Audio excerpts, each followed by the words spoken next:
श्रीमद् भगवत गीता के चौथे अध्याय का महात्म्य। श्री भगवान कहते हैं, हे प्रिय, अब मैं चौथे अध्याय का महात्म्य बतलाता हूँ, उसे ध्यानपूर्वक सुनो।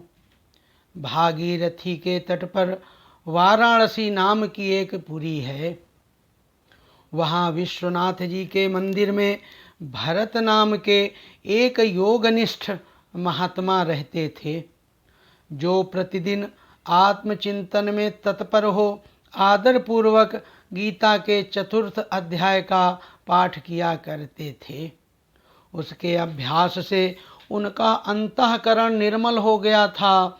वे शीत उष्ण आदि द्वंद्वों से कभी व्यथित नहीं होते थे।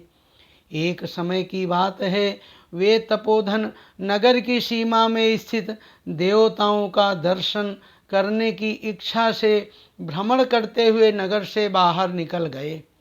वहाँ बेर के 2 वृक्ष थे, उन्हीं की जड़ में वे विश्राम करने लगे। एक वृक्ष की जड़ में उन्होंने अपना मस्तक रखा था और दूसरे वृक्ष के मूल में उनका पैर टिका हुआ था।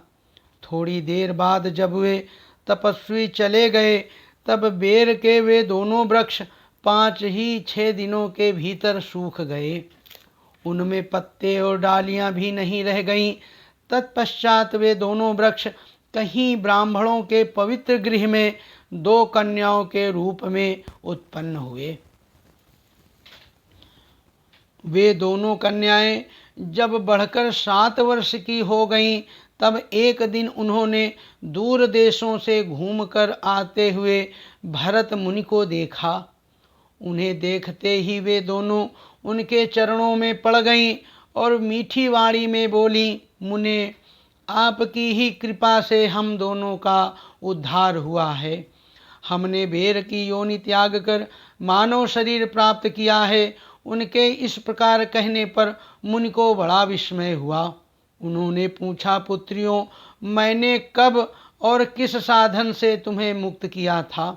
साथ ही यह भी बताओ कि तुम्हारे बेर के वृक्ष होने में क्या कारण था, क्योंकि इस विषय में मुझे कुछ भी ज्ञात नहीं है।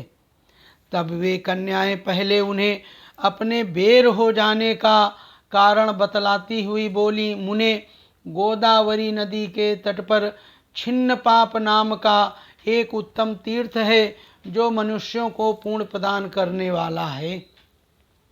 वह पावनता की चरम सीमा पर पहुंचा हुआ है। उस तीर्थ में सत्य तपा नाम का एक तपस्वी बड़ी कठोर तपस्या कर रहा था। वे ग्रीष्म ऋतु में प्रज्वलित अग्नियों के बीच में बैठते थे। वर्षा काल में जल की धाराओं से उनके मस्तक के बाल सदा भीगे ही रहते थे। जाड़े के समय जल में निवास करने के कारण उनके शरीर में हमेशा रोंगटे खड़े ही रहते थे। वे बाहर भीतर से सदा शुद्ध रहते, समय पर तपस्या करते तथा मन और इंद्रियों को संयम में रखते हुए परम शांति प्राप्त करके आत्मा में ही रमण करते थे। वे अपनी विद्वता के द्वारा जैसा व्याख्यान करते थे, उसे सुनने के लिए साक्षात ब्रह्मा जी भी प्रतिदिन उनके पास उपस्थित होते और प्रश्न करते थे। ब्रह्मा जी के साथ उनका संकोच नहीं रह गया था, अतः उनके आने पर भी वे सदा तपस्या में मग्न रहते थे। परमात्मा के ध्यान में निरंतर संलग्न रहने के कारण उनकी तपस्या सदा बढ़ती रहती थी। सत्य तपा को जीवन मुक्त के समान मानकर इंद्र को अपने समृद्धशाली पद के संबंध में कुछ भय हुआ। तब उन्होंने उनकी तपस्या में सैकड़ों विघ्न डालने आरंभ किए।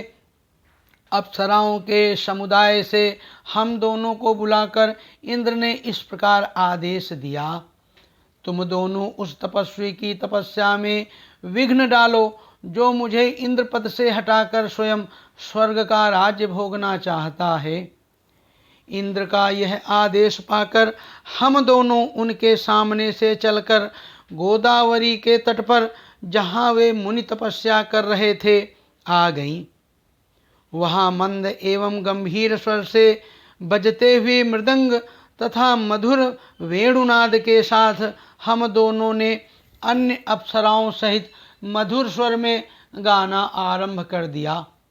इतना ही नहीं, उन योगी महात्मा को वश में करने के लिए हम लोग स्वर, ताल और लय के साथ नृत्य भी करने लगी।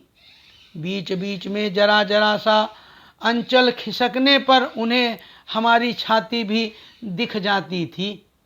हम दोनों की उन्मत्त गति काम भाव का उद्दीपन करने वाली थी, किंतु उसने उन निर्विकार चित्त वाले महात्मा के मन में क्रोध का संचार कर दिया। तब उन्होंने हाथ से जल छोड़कर हमें क्रोधपूर्वक शाप दे दिया।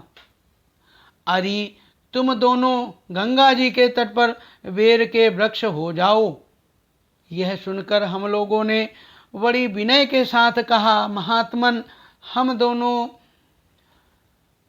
इंद्र के पराधीन हैं, अतः हमारे द्वारा जो दुष्कर्म बन गया है उसे आप क्षमा करें। यूँ कहकर हमने मुनि को प्रसन्न कर लिया। तब उन पवित्र चित्त वाले मुनि ने हमारे शापोद्धार की अवधि निश्चित करते हुए कहा, भरत मुनि के आने तक ही तुम पर यह शाप प्रभावी रहेगा। उसके बाद तुम लोगों का मर्तलोक में जन्म होगा और पूर्व जन्म की स्मृति बनी रहेगी।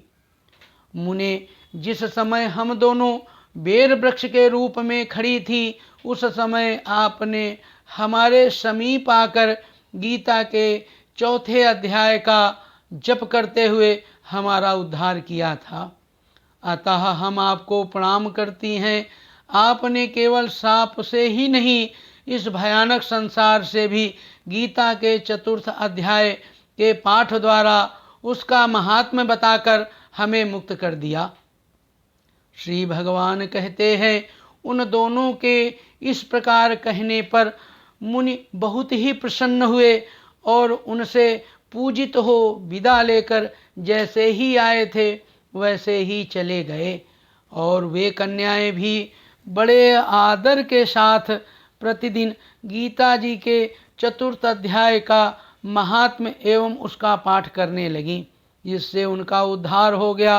बोलो विष्णु भगवान की जय, बोलो लक्ष्मी मैया की जय।